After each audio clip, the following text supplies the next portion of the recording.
ओम सजात्म स्वरूप परम गुरु शुद्ध चैतन्य स्वामी ने नमः। उपदेश सिद्ध सार जी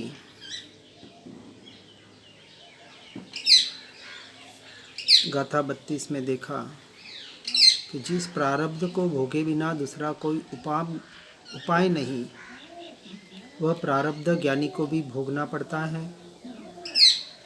फिर भी सर्व विभाव से उदासीन और अत्यंत शुद्ध नीच पर्याय का सहज रूप से सेवन करने से आत्मा कर्म बंधन से मुक्त होता है, क्योंकि अनंतानुबंधी का बंध सम्यक दर्शन से मिट जाने से अनंत भवों का अनुबंध करने वाला ऐसा तीव्र कर्म बंधन की अपेक्षा से उसे कर्म बंधन से मुक्त कहा।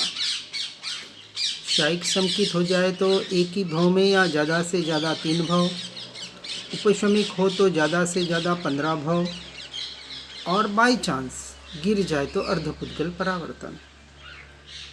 इस अपेक्षा से अनंत पुद्गल परावर्तन में इसका कोई विशेष महत्व नहीं है।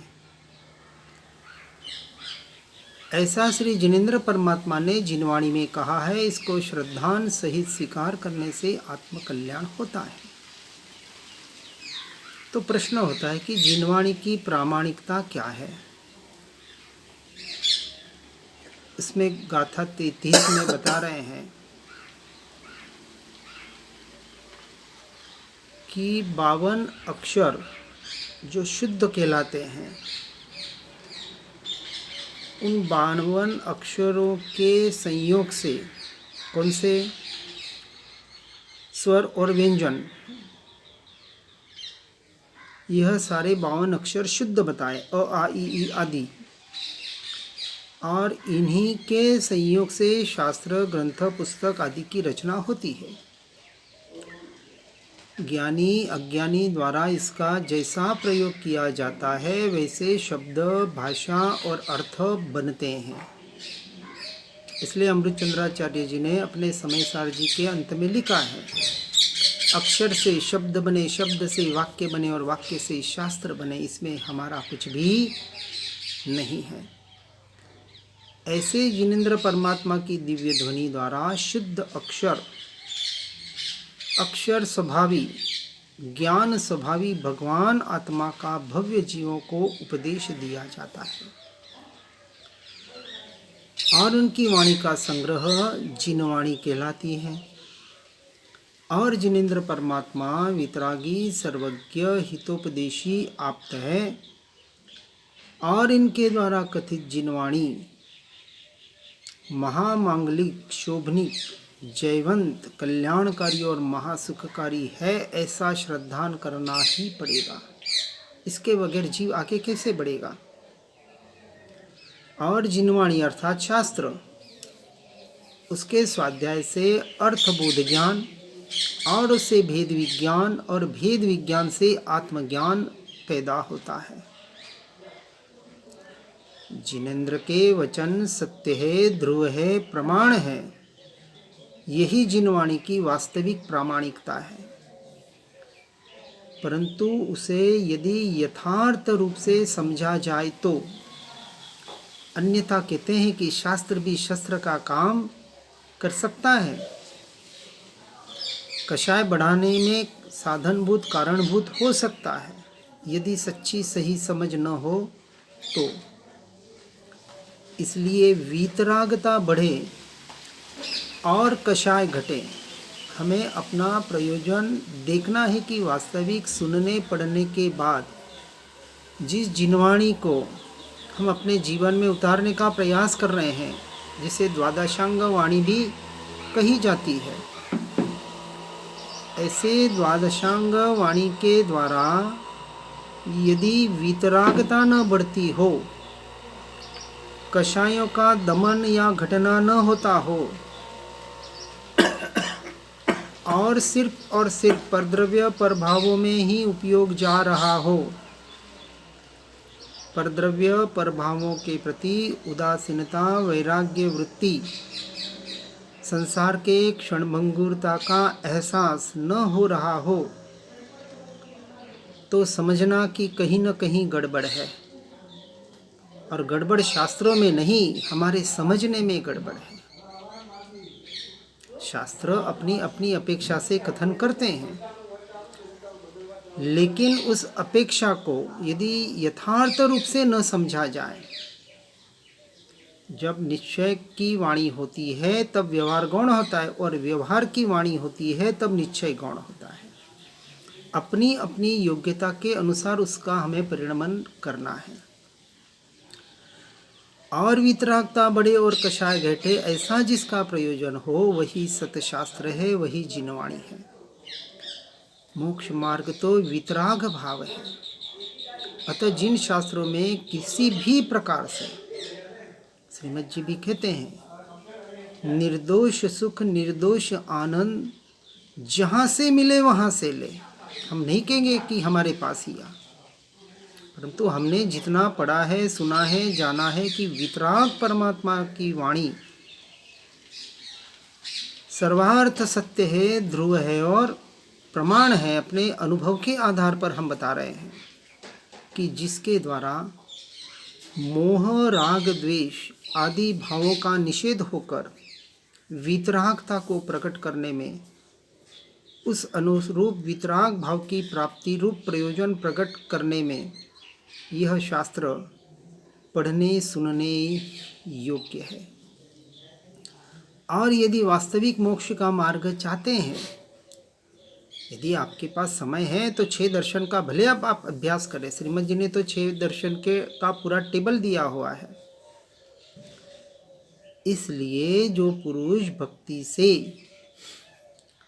जिन वाणी को पूजते हैं, यहाँ पूजन का अर्थ यह नहीं कि पुष्प ले लिया, चंदन ले लिया, चढ़ा दिया।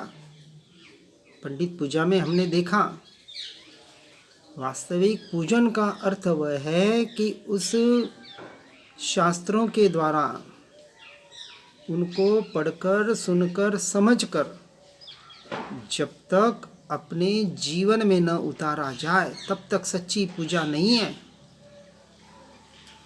आज हमने सिर्फ और सिर्फ बाहर के पूजन विधि विधान को ही धर्म मान लिया। वो एक साधन था प्राथमिक अवस्था के लिए। अब जिंदगी भर, जीवन भर उसी प्राथमिक अवस्था में हम बैठे हुए हैं। मोक्ष पाना चाहते हैं। यदि कोई डॉक्टर इंजीनियर बनना चाहता है व्यवहार से, तो क्या 5वीं 10वीं में कितने साल तक बैठा रहेगा? आगे बढ़ने का प्रयास करेगा। वहाँ विधि है तो यहाँ भी विधि बताई गई है। अविरत सम्यक दृष्टि, देश विरत सम्यक दृष्टि और सर्वविरत सम्यक दृष्टि, चौथा, पांचवा, छठा गुण स्थानक बताया है। अपनी अपनी योग्यता के अनुसार अपने जीवन को परिणमित, परिवर्तित करने का प्रयास तो करें। सुनकर मात्र हम संतोषी हो जाते हैं, पढ़कर हम कुछ याद कर लेते और संतोष प्राप्त कर लेते कि चलो इतना तो कर रहे हैं ना। यहाँ प्रत्यक्ष पूजन किसे कहा कि जो जिनवाणी माता के द्वारा, शास्त्रों के द्वारा अपने स्वरूप और स्वभाव को समझ लेते हैं। और पंडित पूजा उसे ही कहा कि जिसने अपनी आत्मा का प्रत्यक्ष अनुभव टंकोत्कीर्ण श्रद्धान कर लिया है, वही वास्तविक सच्चा भक्त है। पूज्य पूजक संबंध बताया। बाहर का पूजन विधि विधान अपनी आत्मा की पूजा के लिए है। इसलिए मात्र जिन शास्त्रों में श्रृंगार, भोग, कौतूहल आदि के पोषण द्वारा राग भाव की, हिंसा द्वेषादि के द्वारा द्वेष भाव की, अथवा अतत्व श्रद्धान के पोषण द्वारा मोह भाव की पुष्टि हो, वे वास्तविक शास्त्र है ही नहीं, संपूर्णतः शस्त्र का ही काम करेंगे, अर्थात संसार में भटकाने का ही काम करेंगे। और सतशास्त्र यदि जीवन में उतारने का प्रयास न किया जाए तो भी वह शास्त्र शस्त्र का काम करेंगे, अहंकार का, जिसे हम ज्ञान मद कहते हैं। इसलिए ऐसे शस्त्रों से हमें बचना है। और ऐसा लक्ष्य रखकर हमें शास्त्र को नहीं पढ़ना है कि मुझे सिर्फ ज्ञानी बनना है, अर्थात बाहर का पंडित बनना है, विद्वान बनना है, लोगों को सुधारना है। जो मात्र लोगों को सुधारने के लिए शास्त्र पढ़ रहे हैं या मात्र पंडिताई करने के लिए शास्त्र पढ़ रहे हैं, वह अपने आप को धोखा दे रहे हैं, अपने आप को ठग रहे हैं। इसलिए यहाँ स्पष्ट कह रहे हैं कि संसार का लेखा जोखा कैसे रखना चाहिए व उन्हें कैसे समझना चाहिए, इसमें तो बुद्धिमानी पूर्वक प्रवृत्ति करता है, बराबर लेखा जोखा रखता है, हिसाब बराबर रखता है किससे लेना है और किसको देना है, और देने से ज़्यादा लेने का बराबर हिसाब रखते हैं। मृत्यु के शैया पर हो तो अपने परिवारजनों को कहते भाई इन से इतना इतना लेना बाकी है, ले लेना, नहीं तो डूब जाएगा। बराबर पूरा व्यवहार पालते हैं, पलवाते हैं बुद्धिमानी पूर्वक, और सब अपने आप को बुद्धिमान समझते हैं। अध्यात्म उन्हें महामूर्ख कहता है। चाहे डॉक्टर हो, चाहे इंजीनियर हो, बाहर के व्यवहार संसार के ज्ञान का इस मोक्ष मार्ग से अंश मात्र भी लेना देना नहीं है। ऐसे अज्ञानी जीवों को आत्म कल्याण हेतु क्या करना चाहिए और क्या नहीं करना चाहिए, कौन से शास्त्र पढ़ने चाहिए और कौन से शास्त्र नहीं पढ़ने चाहिए, इसकी वास्तविक परीक्षा न करें तो उसे वास्तविक सच्चा मोक्ष मार्ग नहीं मिल पाएगा।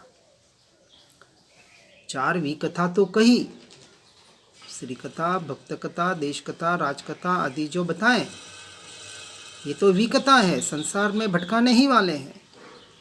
परंतु जब हम धर्म क्षेत्र में भी प्रवेश करते हैं, अब धर्म क्षेत्र में भी शास्त्र इतने हैं, 4 अनुयोगों के द्वारा बताया जाता है, लेकिन हमारे पास इतना समय नहीं है कि सारों शास्त्रों का हम पूरा अध्ययन कर सकें। इस अपेक्षा से हमें पहले यह प्रयोजनभूत क्या है और अप्रयोजनभूत क्या है। 4 अनुयोग उनका बेसिक अभ्यास होना ही चाहिए, परंतु आज मात्र कर्णानुयोग चरणानुयोग के द्वारा बाहर की क्रियाओं के आधार पर मात्र धर्म का प्ररूपण किया जा रहा है। यहाँ तो स्पष्ट कहा, देह और आत्मा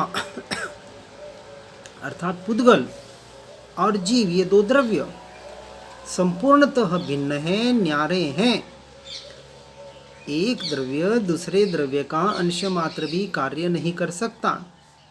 जीव पुद्गल का कुछ करे और पुद्गल से जीव का कुछ कल्याण हो, दूसरा जीव मेरा कुछ भला बुरा कर सके, मैं किसी का भला बुरा कर सकता हूँ, ये सारी मिथ्या मान्यताएं जड़मूल में इतनी ठसाठस भरी हुई है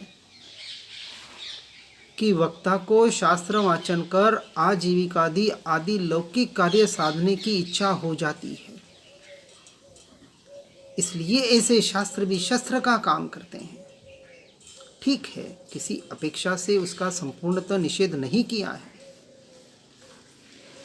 परंतु जो शब्द की उपयुक्तता के प्रयोजन से व्याकरण आदि का अध्ययन करता है, उसे भी विद्वत्ता का अभिमान है। मैंने इतना पढ़ा, मैं किसी को पढ़ा सकता हूँ।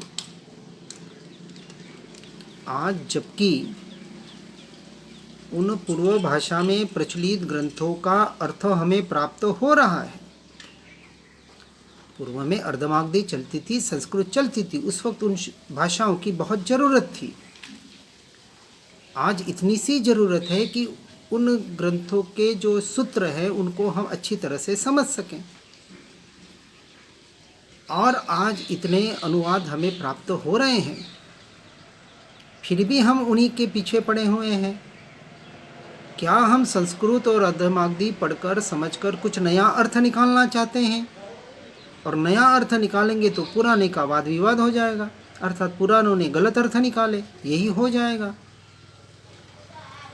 तो इस बात को यथार्थ रूप से समझकर इन चतुराई रूप प्रदर्शनों में, बाहर के विद्वत्ता में, इस लौकिक व्यवहार में न फंसते हुए, चतुराई हेतु प्रदर्शन न करते हुए, अपनी विद्वत्ता बताने का प्रयास टालकर शास्त्राभ्यास के द्वारा उसे अपने आत्मा के हित में लगाना ही सच्ची समझदारी है।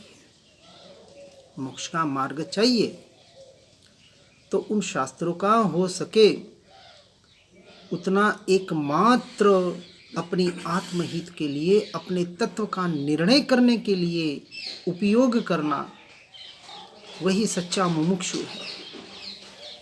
इसलिए जो जिनवाणी 4 अनुयोग रूप है, उन सभी का तात्पर्य इतना ही है कि वीतरागता पूर्वक संसार के जन्म मरण रूपी इस चक्र से, अर्थात 84 के चक्कर से छूटने का पुरुषार्थ करना, इतना ही वास्तविक सारभूत है और कुछ भी सारभूत नहीं है।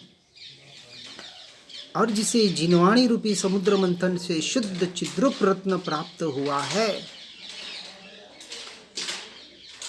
चिद्रूप रत्न कब प्राप्त होता है?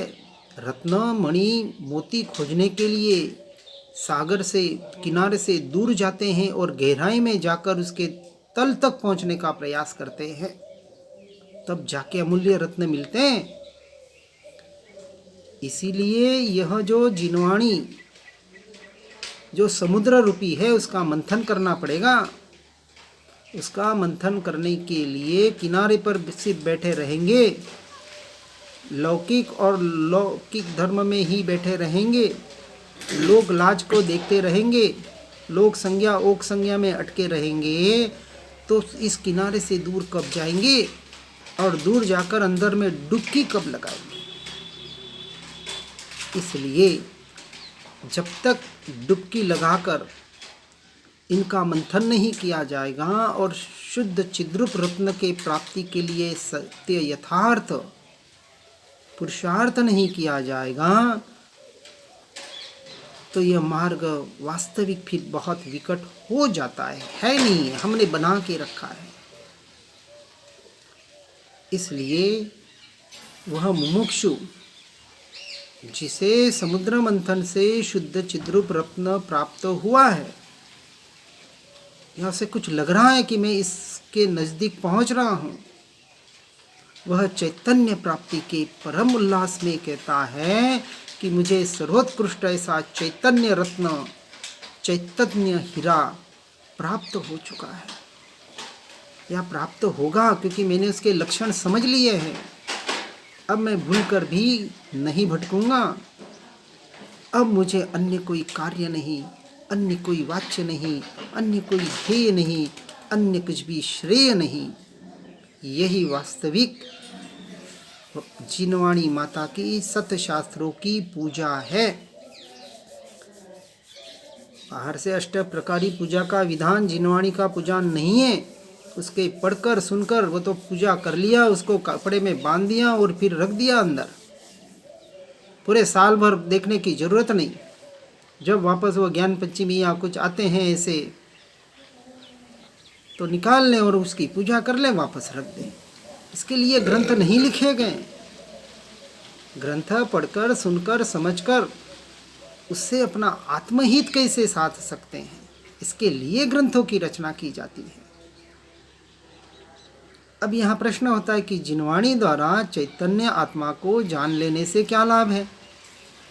इसके समाधान में गाथा 34 और 35 में बताते हैं कि जिनेंद्र परमात्मा के उपदेश के सार स्वरूप जिनवाणी का स्वाध्याय करने से 3 लोक के समस्त द्रव्य शुद्ध प्रदेशी है, अपने अपने स्वरूप में स्थित है, इसका इस बात का बोध होता है।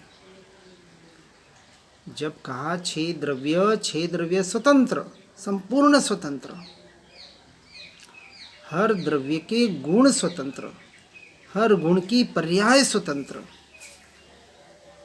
हर जीव स्वतंत्र, हर जीव के द्रव्य गुण पर्याय स्वतंत्र, इतनी स्वतंत्रता जो जैन दर्शन या यूं कहे हमारे वितरागी परमात्मा ने बताई है। और हर द्रव्य अपनी अपनी योग्यता से, तत्समय की योग्यता से अपने में परिणमित हो रहा है। एक द्रव्य की दूसरे द्रव्य से कोई लेना देना नहीं है। एक जीव का दूसरे जीव से कुछ लेना देना नहीं है। एक गुण का दूसरे गुण से कोई लेना देना नहीं है, एक पर्याय का दूसरे पर्याय से कुछ लेना देना नहीं है। इतनी स्वतंत्रता समझने के बाद जो इस वस्तु स्वरूप को समझकर अपने चैतन्य स्वरूप में लीन नहीं हो पा रहा है, स्वतंत्रता इसलिए बताई कि जो हो रहा है तत्समय की योग्यता से हो रहा है, उदयागत औदिक क्रिया और औदिक भावों के अनुसार हो रहा है, वहाँ से दृष्टि हटा, क्योंकि वहाँ तू कुछ कर ही नहीं सकता, तेरे हाथ में ही नहीं है। न परमात्मा कर सकते हैं न तू कुछ कर सकता है, तो क्यों इन झंझालों में फंसा हुआ है, क्यों करने कराने में लगा हुआ है। तू तो एकमात्र वास्तविक वस्तु स्वरूप को समझकर पर द्रव्य पर भावों से अपने उपयोग को हटाकर एकमात्र अपने चैतन्य स्वरूप में लीन रहने रूप चिदानंद स्वभाव की साधना करने में ही लगेगा, तो ये कर्म पल भर में विलय होने में देर नहीं लगेगी। कर्म क्षय का एक ही उपाय है, और सीधी सी बात है, मन वचन काया की क्रिया से कर्म क्षय नहीं होगा, आत्मा की क्रिया से कर्म क्षय होगा, अर्थात अपने स्वरूप और स्वभाव की रमणता से कर्म क्षय होता है। मुझे कर्म क्षय करने हैं, निर्जरा करनी है, मन को स्थिर करना है, कषायों को निकालना है, ये जिनकी मान्यताएं हैं और उसके प्रयास में जो रत है, वो सिर्फ बाहर और बाहर ही भटक रहे हैं। यहाँ तो कह रहे कुछ करने जैसा ही नहीं है। एकमात्र पुरुषार्थ का अर्थ क्या?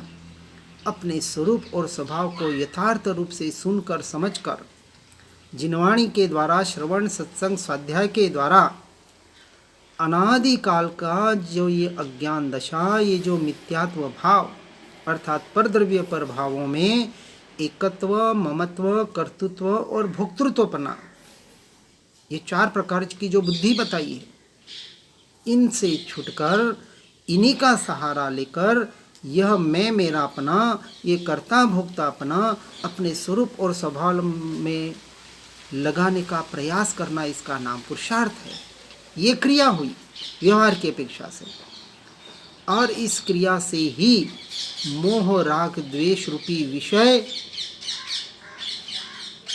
विलय को प्राप्त हो सकते हैं। जो विष है, यदि अमृत को पीना चाहते हैं तो इन विषयों से, इन विष से दृष्टि हटाकर उसके जो आज हम कहते हैं ना भाव मरण हर क्षण कर रहे हैं, क्षण क्षण भाव मरण हो रहा है। क्यों हो रहा है? क्योंकि जीव अपने आप को भूला हुआ है, अपने वास्तविक स्वरूप और स्वभाव को भूला हुआ है, और कोई कारण नहीं है। इसलिए जिनवाणी माता के द्वारा, इसके यथार्थ समझ के द्वारा, स्वाध्याय से कुज्ञान और ज्ञानावरणादि कर्म जीतकर त्रिविध योग से सब कर्मों को जीतने का प्रयास और पुरुषार्थ करें, और अपने इस मोक्ष मार्ग में आगे बढ़ने रूप इस मनुष्य भव को सफल बनाने का प्रयास और पुरुषार्थ करें। इन्हीं भावना के साथ ओम नमः सिद्धम। जिनवाणी के ज्ञान से हो सम्यक श्रद्धान, हो चारित्र महान पाऊं पद निर्वाण। आत्म ही है देव निरंजन, आत्म ही सद्गुरु भाई, आत्म शास्त्र धर्म आत्म ही तीर्थ, आत्म ही सुखदाई। आत्म मन नहीं है रत्नत्रय पूरित अवगाहन सुखधाम, ऐसे देव शास्त्र सद्गुरु को धर्म तीर्थ को सतत प्रणाम, धर्म तीर्थ को सतत प्रणाम। तरल तरल